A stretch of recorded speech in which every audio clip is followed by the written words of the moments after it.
Abu Dhabi n'a pas porté atteinte au succès de la Formule 1. Ah bah ça va alors, tout va bien. Sacré Domenicali. En termes d'image, c'est comme quand il y a une finale de Coupe du Monde, qu'il y a un arbitre qui fait une erreur, et qu'il y a un penalty donné qu'il ne faut pas le donner. Je pense pas que ça porte atteinte à la réputation ni à la solidité du championnat. Parce que c'est quelque chose qui peut arriver. Non mais non, ça doit pas arriver, désolé, même en foot, hein. Ce que je vois, pour être honnête, c'est que la FIA a pris ce fait au sérieux, et qu'elle veut le changer et améliorer le système. Mais au bout du compte, les performances de toutes les personnes impliquées dans la F1 sont liées à leurs capacités personnelles, à leurs compétences personnelles, à leurs bonnes décisions ou à leurs erreurs personnelles. C'est quelque chose qui sera toujours présent dans tous les sports. Vous pouvez faire des erreurs, oui, à 100%.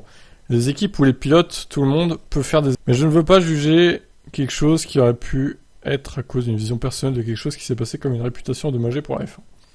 Si vous regardez le suivi de ce que nous avons cette année, il est immense. Donc si c'était négatif, je ne verrais pas ce nombre de personnes qui viennent aux courses ou qui suivent partout dans le monde. La popularité de la F1 est telle cette année que les courses se font majoritairement à guichet fermé. De la Belgique jusqu'à la fin de saison, tous les grands prix sont complets, donc beaucoup de gens ont déjà réservé leur billet pour venir.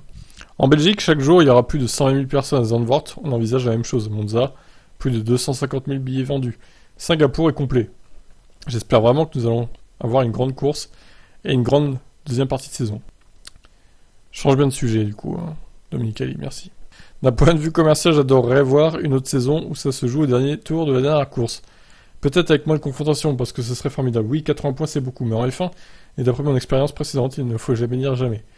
Cette deuxième partie de saison s'annonce moins intense, avec un écart de 80 points. Mais Domenicali rappelle qu'une mauvaise série n'est jamais exclue, et conseille à Ferrari de ne pas abandonner. Souvenez-vous, en 2007, à 2 courses de la fin, nous étions à 17 points des 2 leaders, avec 20 points distribués. Et Kimi a pu remporter le championnat au Brésil, et personne ne s'y attendait. Je sais que c'est un grand retard, mais je ne vois pas pourquoi Ferrari ne pourrait pas revenir dans la lutte avec Red Bull. Bah parce que ce sont des clowns, peut-être, non? C'est pas la Ferrari de ton époque, hein, Domenicali. Red Bull est une équipe très forte. Mercedes va se développer, mais vraiment la seule chose que je peux dire, c'est qu'ils ne devraient pas abandonner jusqu'au bout. Nous allons voir beaucoup de surprises dans la deuxième moitié de saison, avec des erreurs, la fiabilité et les conditions météo. Qui sait ce qui va se passer? Donc voilà, en gros, Abu Dhabi n'a pas écorné l'image de la F1. Circuler, y a rien à voir. Allez, ciao.